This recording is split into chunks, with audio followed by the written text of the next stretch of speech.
Почитувани гледачи, добра вечер. Вие сте со уште една трета порта, политички магазин кој ви ги пренесува најинтересните случувања од изминатата недела. Во оваа емисија главна тема се студентските протести организирани поради намерата на надлежните да воведат екстерно тестирање на универзитетите во високото образование.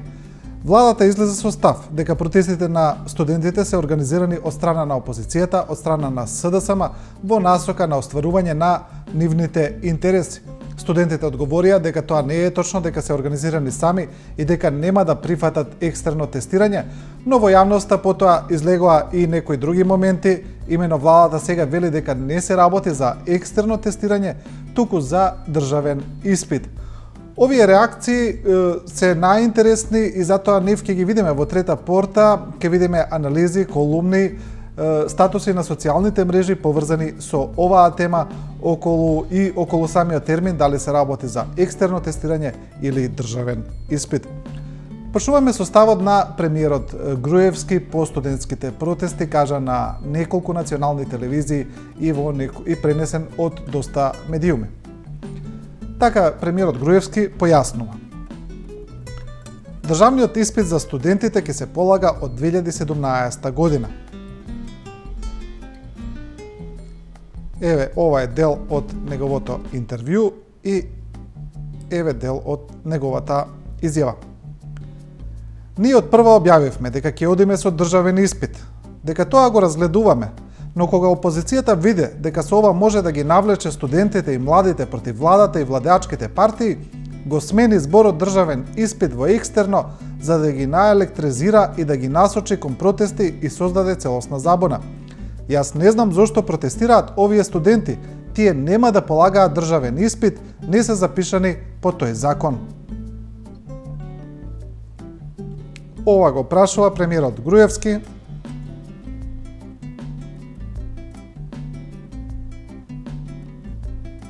И вели државниот испит ќе се полага од 2017 година.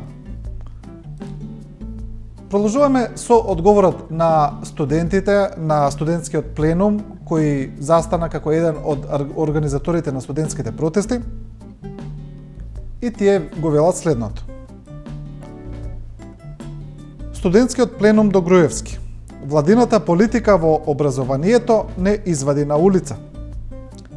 Студентите негираат дека се организирани од опозицијата, вела дека СДСМ нема никаква врска со нивните протести и дека тие се единствено мотивирани поради револтот за намерата да се воведе екстерно тестирање. Еве и ќе го зголемиме овој текст за да може да се види.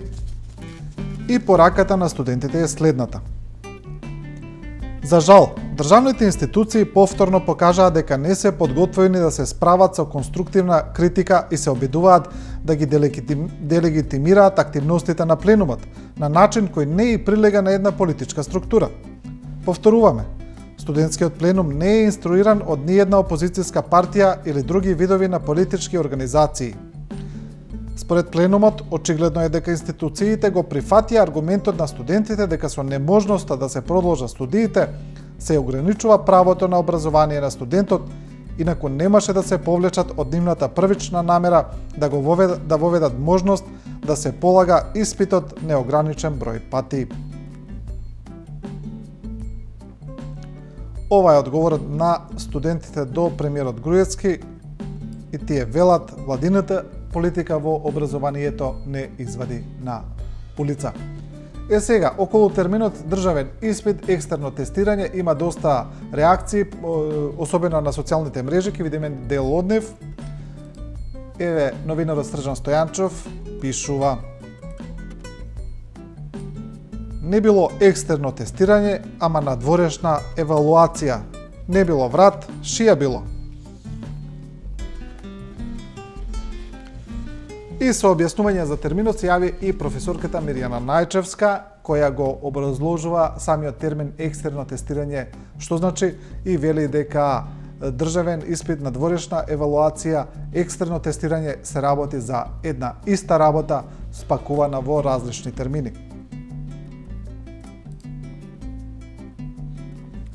Најчевска пишува: прва лекција за повторувачите на власт. Екстернал, во превод, екстерно, нешто што доаѓа или произлегува од надвор од субјектот кој го трпи влијанието. Симплификуван превод, екстерно, надворешно, например, надвор од универзитетот. Втора лекција, тест, во превод, проверка на квалитетот на нешто. Се заедно, екстерно тестирање, надворешна проверка.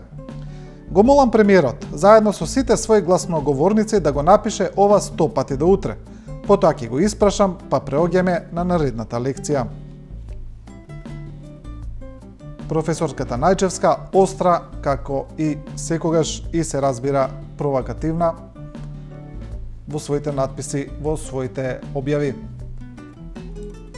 Се разбира, најмногу реакции за екстерното тестирање има од самите студенти на социјалните мрежи, кои доста ги користат студентите, ги користат сите млади, а веќе ги користат и сите граѓани.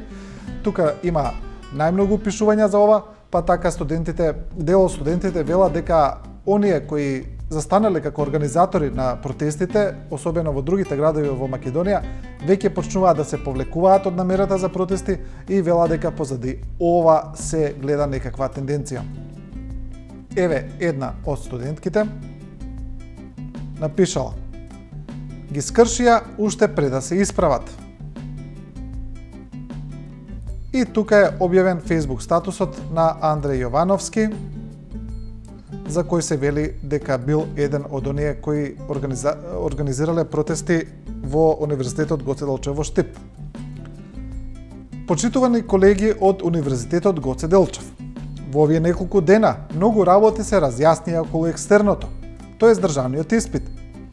Не се согласувам со новата реформа на Министерството за образование, односно воведување на државен испит во високото образование. Но лично, откако се објасни концептот на државен испит, сметам дека е добар за нас студентите. Зошто?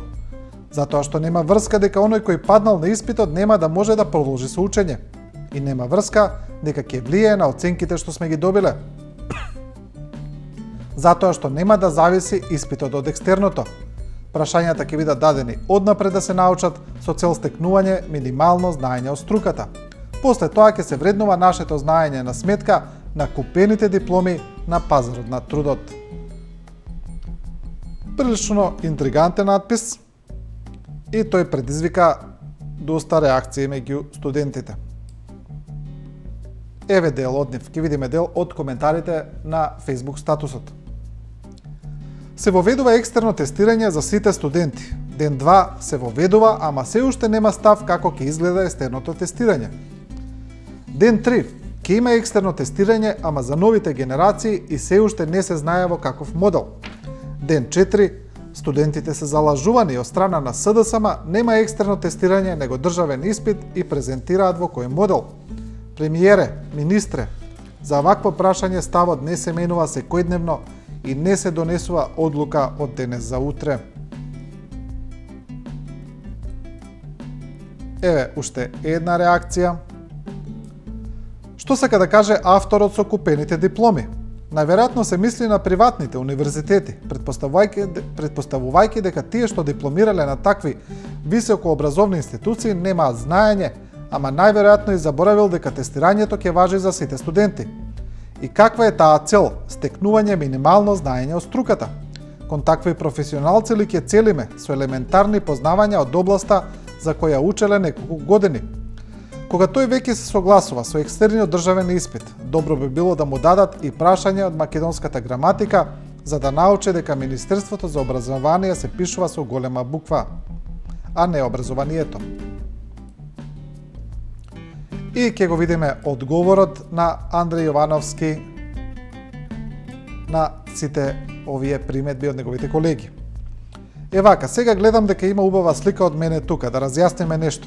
Ги молам сите што се партиски определени да не влегуваат во дебат. За подетални информации добиени од поважни луѓе, државниот испит е за приватните факултети. Значи, постојат големи шанси во државните факултети да нема државна матура. И јас бев против оваа глупост со државниот испит, но кога ми кажаа како стојат работите, сега гледам малце на друг начин. Затоа сватете ме, и јас сум со вас, но и против купените дипломи кои утре место ние да најдеме работа со знаење, некој ќе ни ја земе, затоа што платил за сите оценки да му бидат 10. Значи, прилично интригантни работи има во овие надписи на студентите. Еве, еден од оние што се представува како организатор, вели дека разбрал од високи структури дека екстерното тестирање ќе било само за приватните факултети, така пишува, а и горе пишува дека прашањата на студентите ќе им биле дадени однапред, но тоа е една од работите кои се веќе видени, особено кај екстерното тестирање во средното образование, каде повеќето студенти велат дека ги знаеле прашањата и дека не било толку тешко.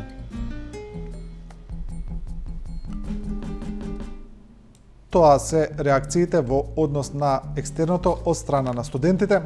Сега продолжуваме со оваа тема, ќе видиме колумни кои се напишани од страна на професори, аналитичари, професори. Почнуваме со колумна на професорот Ѓорги Спасов, кој зборува за екстерното. Тој вели дека е во принцип против воведувањето на екстерно на факултетите и вели дека е тоа затоа што ова екстерно тестирање, таа надворешна евалуација, ја воведува влада која го организира образованието сите овие години. И прашува зошто истата влада сега не верува во образовниот систем кој што е организиран од самите структури на власта кои ги формираат сите институции, Министерството за образование и сите останати елементи кои го формираат образовниот систем. Така, професорот Спасов сега пишува екстерно насилство. Професорот ја споредува состојбата со Албанија. Првен пишува дека навистина состојбата во високото образование не е добра, дека дипломите кои ги добиваат студентите и не се толку базирани на знаење. Но еве вели што направил албанскиот премиер Еди Рама. Само пред неколку месеци, новоизбраниот албански премиер Еди Рама, откако констатира дека Албанија има најголем број универзитети во светот, односно 8 пати повеќе од Велика Британија и 20 универзитети на милион жители, навести дека тоа во многу случаи е претворено во бизнис за купување и продавање дипломи и дека мора да се преземат сериозни чекори за сузбивање на лошиот имидж на албанското образование. Веднаш по ова, веќе во август годинава, Министерството за образование на Албанија направи проверка кои од универзитетите навистина ги исполнуваат условите предвидени од страна на одборот за акредитација. По таа проверка, откако беше утврдено дека некои студенти со дрва ја плаќале школарината, беше донесена одлука за затворање на 38 високошколски установи, меѓу кои 18 универзитети, а на други 13 им беше наложена привремена забрана за работа. Истовремено Еди Рама најави дека се предлага и затворање на 61 програма на државните универзитети. Ете како во Албанија се проверил квалитетот на високото образование, се разбира од државата, истиот тој субјект кој го организира високото образование. И тука ќе видиме некои од коментарите под колумната на професорот Спасов. Еве, еден од читателите вели: се е окей околу студентите кои го дигнаа гласот околу екстерното и најавија дека не е само проблем екстерното, туку проблеми има куп од студентски стандард, неквалитетна едукација, поединечни коруптивни примери и со испити и со дипломи, што за пари, што партиски побуди, плагијати на научни трудови и други негативности што вереат не само кај приватните, туку и кај државните универзитети. Секогаш шангајските ранг листи се недостапни за нашите универзитети.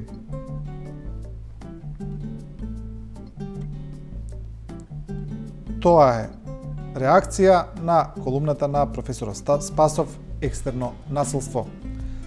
Продолжуваме со новинарот и колумнист Ивор Мицковски, кој пишува за револтот на студентите и неговиот наслов ја праќа следната порака: студентите се храбри, но треба нешто пожестоко.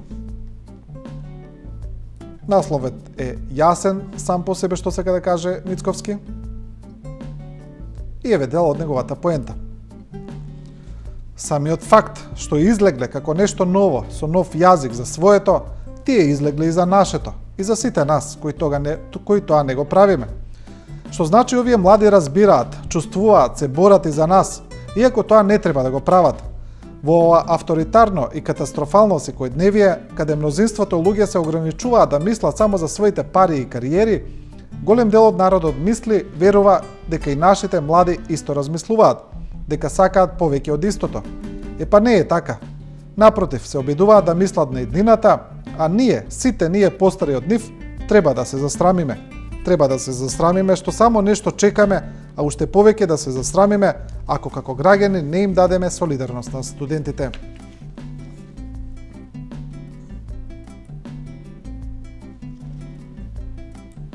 Значи, колумната на Ивор Мицковски, студентите се храбри, но треба нешто пожестоко.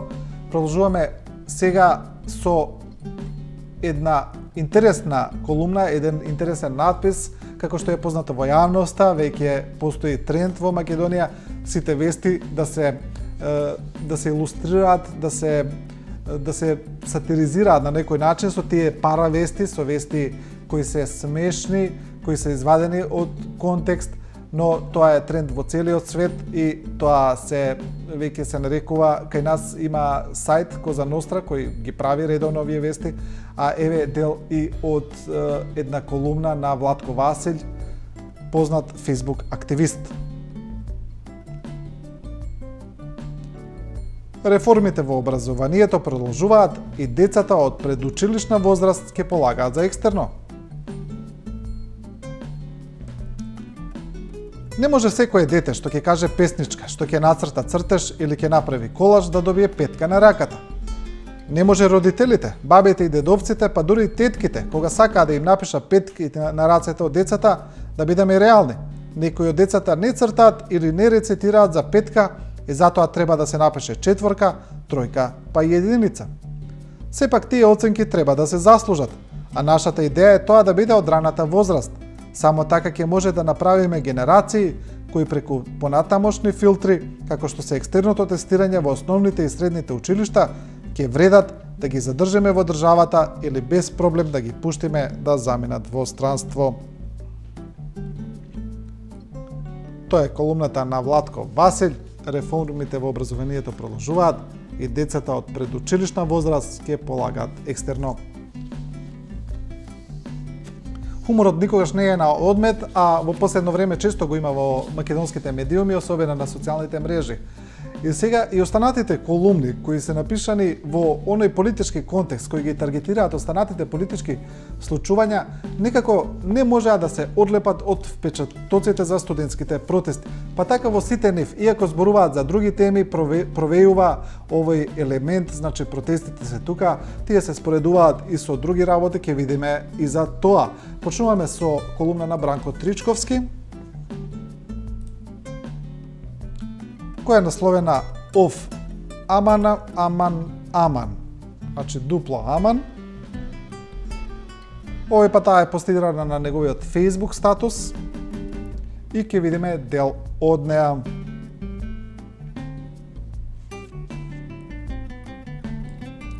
Тука Тричковски го цитира познатиот словенечки филозоф Жижек. Кога ќе се доближи до својата конечна криза, авторитарниот режим се распаѓа во две насоки. Пред самиот колапс се случува мистериозен пробој. Луѓето ненадено знаат дека играта е завршена и повеќе не се плашат. Режимот го губи својот легитимитет. Користењето на моќта веќе не се доживува како извориште на очајот или како фактор на ефикасноста, туку како импотенција и панична реакција на системот. Околу таа насока се формираат силите што работат на соборување на тоталитарниот режим. Втората насока ја формираат оние кои мислат дека проблемите на општеството не произлегуваат од природата на самиот режим, туку од неговите деформации. Од изневерените принципи на револуцијата што го инсталирала, тие се борат да ја спасат ситуацијата, но во крајна инстанца нивните обиди действуваат како микроорганизми што ја трансформираат преостанатата маса и енергија на полумртвиот режим во нов историски почеток.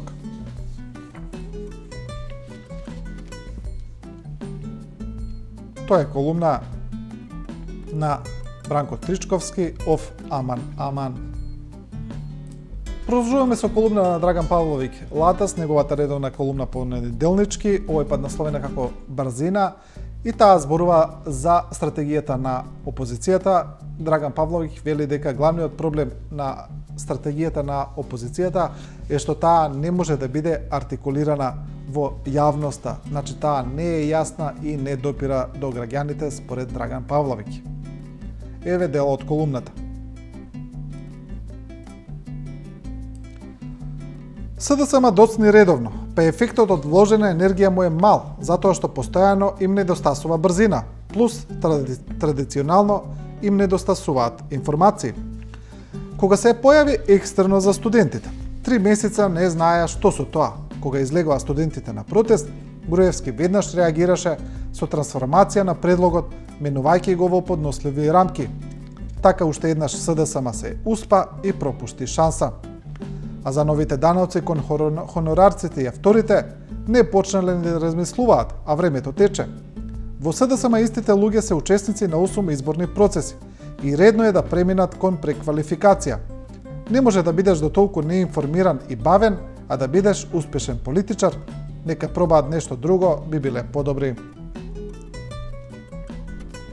Така вели Драган Павловиќ, што е интересно, тој имплицира дека СДСМ ги преспале студентите, протестите на студентите за екстерното, и со тоа имплицира дека СДСМ не стои зад тие протести.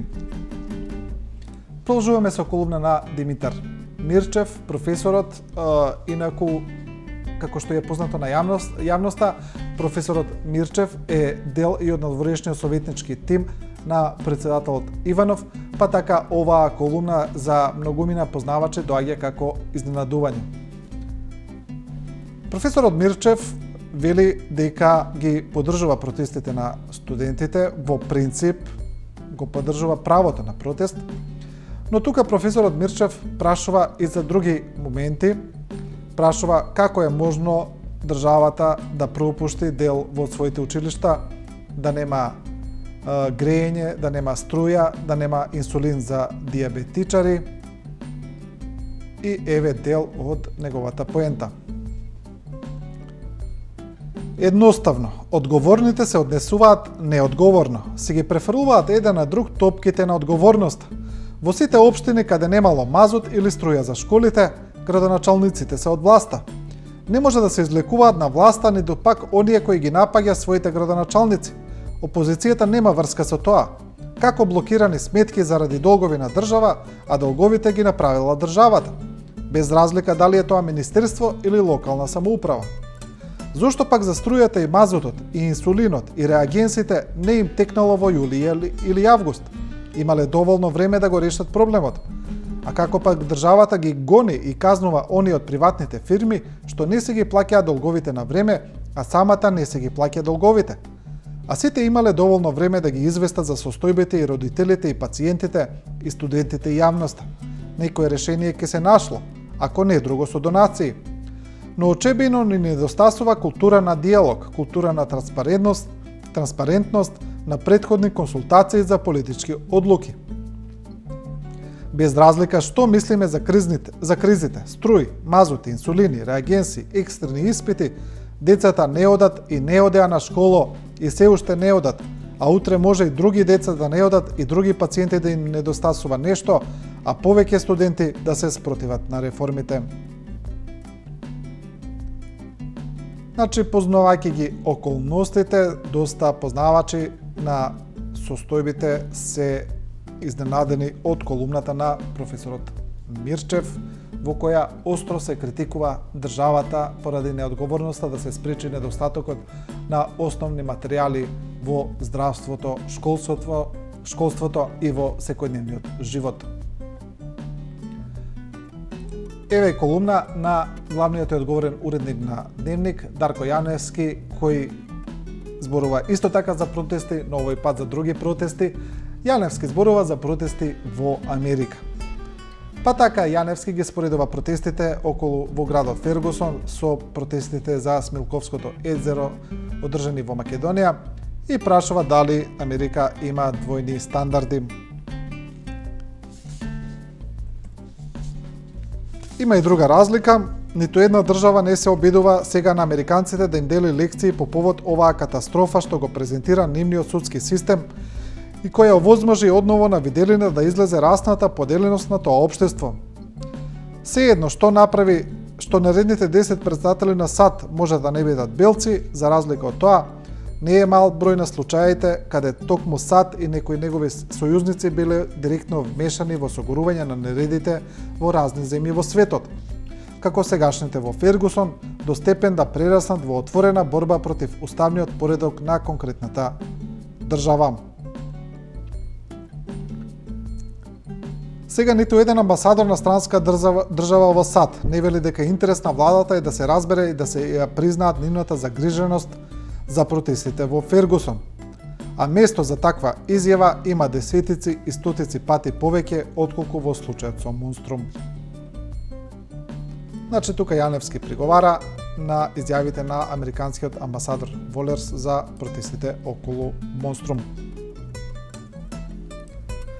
Продолжуваме со надпис на порталот МКД, кој вели дека сега американската полиција е под силен притисок за протестите во Фергусон и вели таа е под притисок поради својата милитаризација, поради употребата на претерана сила. Полицијата е под притисок не само поради случајот со убиството на невооружениот тинејџер во Фергусон, во кој денес беше донесена одлука дека нема судски да се гони полицајецот што губи, туку и поради реакцијата во воен стил на протестите што следеа. Ке видиме сега и една колумна на професорот Јове Кикеновски, кој вели нешто тука не штима или јас не можам да разберам.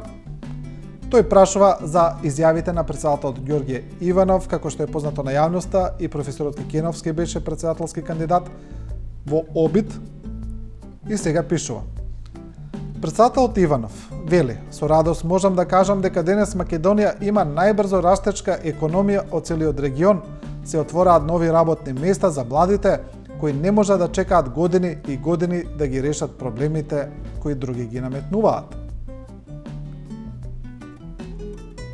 И професорот Кикеновски прашува: од друга страна, трендот на миграција на населението, посебно на младите, поради економски причини добива загрижувачки размери. Според Меѓународна организација на труд, 53,7 невработени млади луѓе во Македонија е на врвот на светската листа за младинска невработеност. Според Евростат, од 1998 до 2011 нашата држава е напуштиле 230.000 граѓани, од кои најголемиот дел се млади луѓе. Според извештајот на Светска банка, од државата се иселиле 447.000 граѓани. И со ова професорот Кикеновски ги прашува надлежните нешто тука не штима или јас не можам да разберам. И пред крајот ќе видиме уште две колумни, една на Илија Димовски од ВМРО ДПМН, кој вели македонците христијани или муслимани се едно. Значи, тука се работи за изјавата на поглаварот на исламската верска заедница, во која се зборува за македонците муслимани. Имено таа колумна на поглаварот на ИВЗ предизвика голема реакција во јавноста, каде тој искажа некои квалификации за македонците муслимани, торбешите или другите називи за тој народ, и вели дека тука се прави едно вештачко создавање на нова нација од страна на владеачките партии, и за ова пишува Илија Димовски.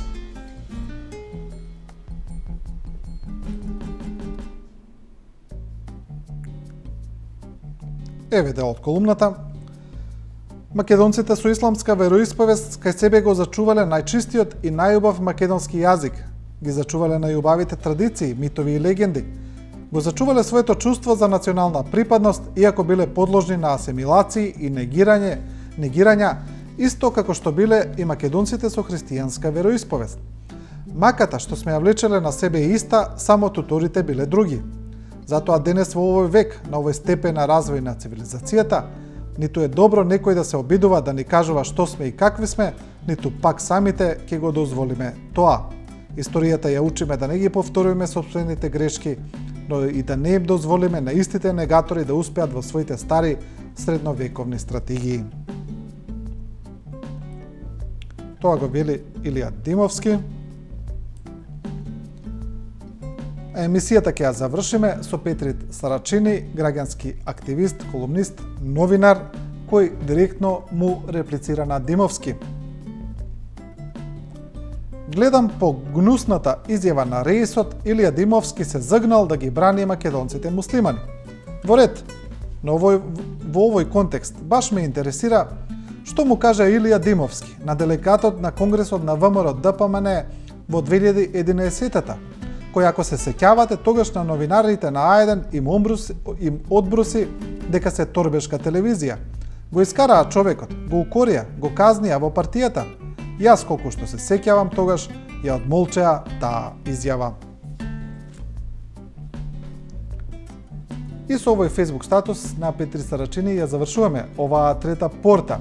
Емисијата беше целосно посветена на студентските протести, на реакциите и на сите политички импликации кои произлегуваат од тој настан. Вие трета порта следете секоја среда во 19 часот и 15 минути.